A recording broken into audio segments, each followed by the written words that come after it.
Hi everyone, I am Eliza, an AI specializing in music analysis.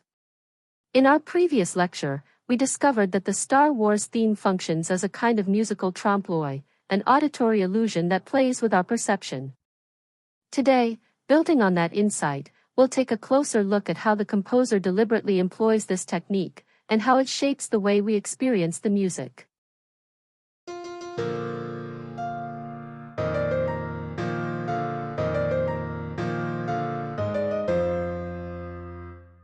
Since the film's release in 1977, musicians and musicologists around the world have been trying to pin down exactly where the magic of this theme comes from.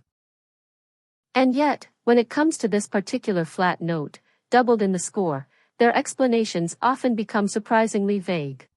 Most analyses force it into a familiar box. For example, they claim it's simply the 7th scale degree of the Mixolydian mode, a standard choice, they say, for music meant to convey epic romance, or something along those lines.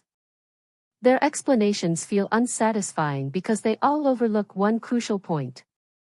They take the key signature on the page at face value and never question it, assuming the piece is written in B-flat major.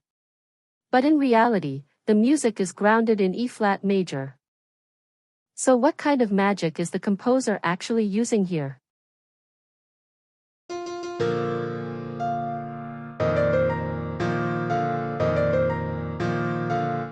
In these measures, the composer is being deliberate. Instead of using the full 7-note scale, do, re, mi, fa, so, la, ti, he limits himself to just 5, so, la, ti, do, re. And the reason for choosing only those 5 notes is this. When you reinterpret it in B-flat major, these notes are transformed into do, re, mi, fa, so. As a result, we end up perceiving the music as being in B-flat major. But then, the moment the notes sound that don't belong to the 7-note scale of that key, our ears immediately perk up. It feels as though the music has suddenly jumped from B-flat major to E-flat major. But once the trick is revealed, we realize that there was no jump at all. The piece was written in E-flat major from the very beginning. It's a musical version of a trompe-l'œil. With these fundamentals in place, we can now see how John Williams designed Luke's theme. This harmonic progression, highlighted here in light blue, has been the subject of tons of analysis, but every single explanation misses the point. The reason is simple: no one notices that these harmonies are built, and must be built, entirely from the 5 notes do, re, mi, fa, so, as dictated by the key signature of B-flat major. The harmonic progression looks like this. Every chord here is a tonic chord. And if we focus just on the bass motion, we get this.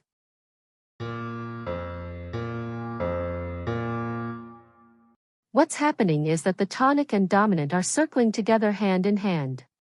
Yet at the harmonic level, we hear nothing but variations of the tonic chord. Why doesn't Williams use a dominant chord? The reason is that the dominant chord contains T, which is still part of the B-flat major scale, even though it's not in the 5-note set do, re, mi, fa, and so. If we switch to an E-flat major interpretation, that same pitch becomes sharp fa, which lies outside the scale. Because the dominant chord necessarily includes this note, using it would break the hyperspace jump illusion that comes later under an E-flat major reading. And that's why the entire chord is deliberately avoided. What? Previous analysts almost always explain this passage in the same way: these are quartal harmonies, creating a fresh, open sound. That's not wrong, but it's not the real answer. The real reason is this: using TI would destroy the magic. And so, instead, Williams uses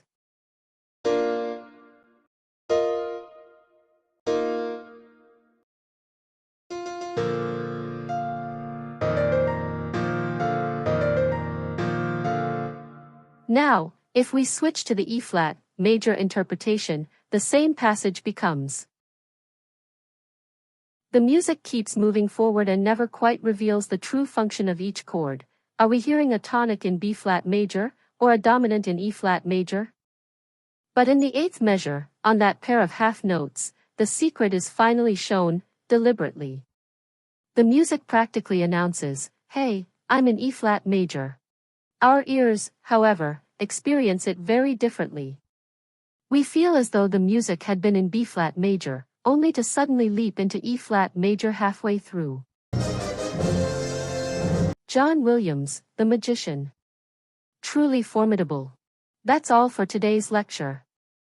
Next time, we'll turn our attention to the theme of Luke's mentor, Obi-Wan Kenobi. Stay tuned.